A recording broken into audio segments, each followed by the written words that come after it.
The wisdom of Kabbalah is the most ancient of all wisdoms. It goes back to the time of Abraham the Patriarch, in the 18th century BC, 3,800 years ago.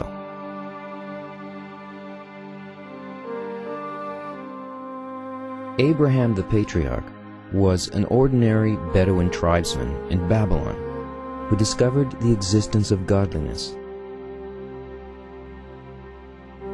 a reality outside of this world.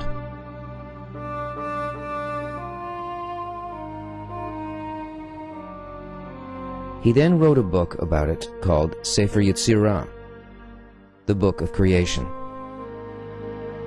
which is actually the very first book about the wisdom of Kabbalah.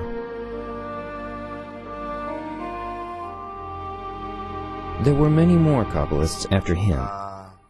His disciples, his sons, and his grandsons, all of them engaged in Kabbalah until the second disclosure of the wisdom by Moses during the Exodus from Egypt.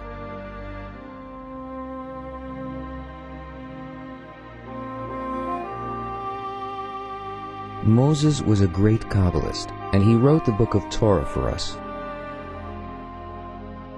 In it, he expressed his own revelations about the upper world, but in a different way.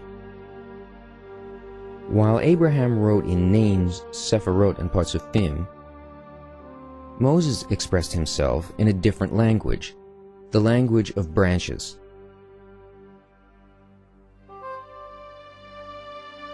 Because everything in this world comes from above, from a higher world. As it is written, there is not a blade of grass below that has not an angel above it that strikes it and tells it, grow.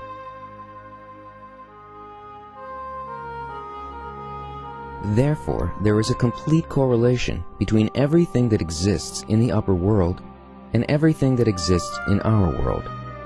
For example, in our world we have a language and denominations and names for every item we encounter.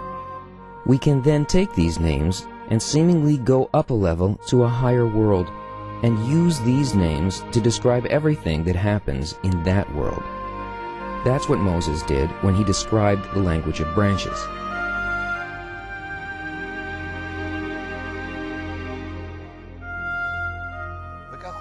Thanks to him, we now have the Book of Torah.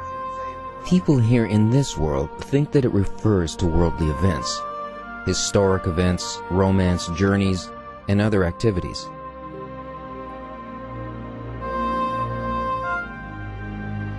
But those on a higher plane, which Moses wished to describe, know that Moses wasn't writing about our world, but about what is in the upper world. He was describing the upper governing higher providence, how souls ascend and descend, their incarnations, and the entire upper system.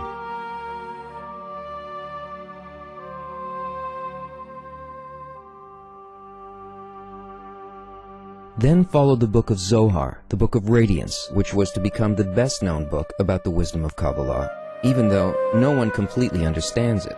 The Zohar is written in the language of Midrash. This is a different language than the one used by Abraham, who wrote his book in Sephirot and names. It is also a language different from that used by Moses, who wrote in the language of branches using words of this world. The Zohar is written like a fiction. It is imaginary and poetic.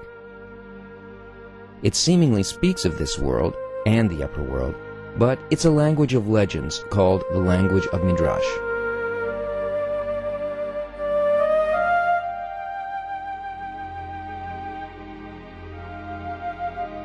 After the Zohar, we come to the disclosure in the Middle Ages in Svad by the holy Ari, Kabbalist Isaac Luria. He wrote nothing himself, but what remains of his teachings have been recorded in writing by Rav Chaim Vital, his disciple. This marks the beginning of contemporary Kabbalah.